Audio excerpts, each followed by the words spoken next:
प्रकाश आंबेडकर आणि नाना पटोले यांच्यात मागील काही दिवसांपासून वाकयुद्ध रंगल्याचं पाहायला मिळतंय। पटोले यांचा भाजप नेत्यांशी छुपा संबंध असल्याचा आरोप वंचितचे नेते प्रकाश आंबेडकर यांनी केलाय आणि राज्यात एकच खळबळ उडून दिली आहे। पाहूया या संदर्भातला एक स्पेशल रिपोर्ट। पटोले यांचे भाजप नेत्यांशी छुपे संबंध।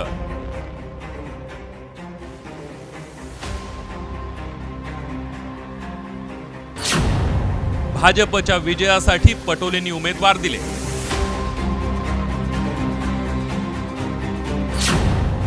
प्रकाश आंबेडकरांच्या आरोपांमुळे खळबळ।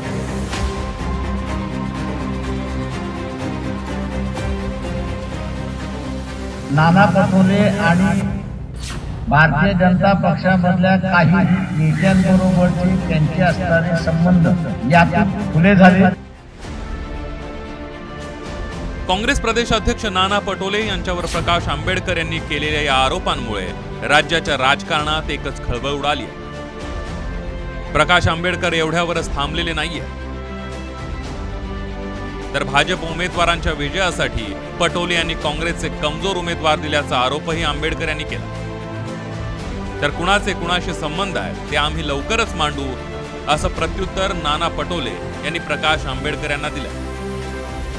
वंचित बहुजन आघाडीला महाविकास आघाडीमध्ये का घेऊ नये, वारंवार जे असणारं नाना पटोलेंचं जे वक्तव्य होतं त्यावरून आता स्पष्ट झालंय की वंचित बहुजन आघाडी महाविकास आघाडीमध्ये गेली असती तर काँग्रेस बीजेपीतले अनेक नेते हारले असते आणि ते नाना पटोलेंना नको होतं, म्हणून वंचित बहुजन आघाडीला बाहेर ठेवण्यात आलं अशी परिस्थिती आहे। नाना पटोले आणि भारतीय जनता पक्षामधल्या काही नेत्यांबरोबरचे त्यांचे असणारे संबंध यातून खुले झाले। भंडारा गोंदिया कॉन्स्टिट्युएन्सी लढा म्हणून सांगितल्यानंतर मला लढता येत नाही असा जो सांगितला, विड्रॉ केला उमेदवारी जाहीर झाल्यानंतर सुद्धा त्याचं खरं कारण आज आपल्याला कळतंय की त्यांना बीजेपीच्या विरोधात लढायचं नाही। तुमचा भाजपसोबत छुपा संबंध आहे असा प्रकाश आंबेडकरांनी आरोप केलेला आहे आणि नांदेडमध्ये मॅच फिक्सिंग झालं त्यावर कोणाचा कोणाशी संबंध आहे ते योग्य वेळेस आम्ही मांडू। 2 दिवस थांबा, योग्य ठिकाणीच मांडू। दुसरीकडे प्रकाश आंबेडकर काँग्रेसच्या 7 जागांना पाठिंबा देत असतील तर अकोल्याच्या जागेसंदर्भात पुनर्विचार व्हावा अशी नेत्यांची मागणी असल्याचं विरोधी पक्षनेते विजय वडेट्टीवार यांनी म्हटलंय। आमचे आपले प्रकाश आंबेडकर साहेब हे जर पुन्हा काँग्रेसच्या 7 जागांना पाठिंबा देत असतील तर अकोल्याच्या जागेच्या संदर्भात पुनर्विचार व्हावा असे अनेक आमच्या कार्यकर्त्यांची आणि नेत्यांची मागणी आहे। ते आम्ही हायकमांडला कळवलं आहे, त्यावर ते निर्णय घेतील अशी अपेक्षा आहे। प्रकाश आंबेडकर यांनी कोणकोणत्या मुद्द्यांना हात घालत नाना पटोले यांच्यावर आरोप केले त्यावर एक नजर टाकूया। काँग्रेसने भंडारा गोंदियातून लढण्यासाठी सांगितल्यावर नाना पटोलेंनी माघार घेतली।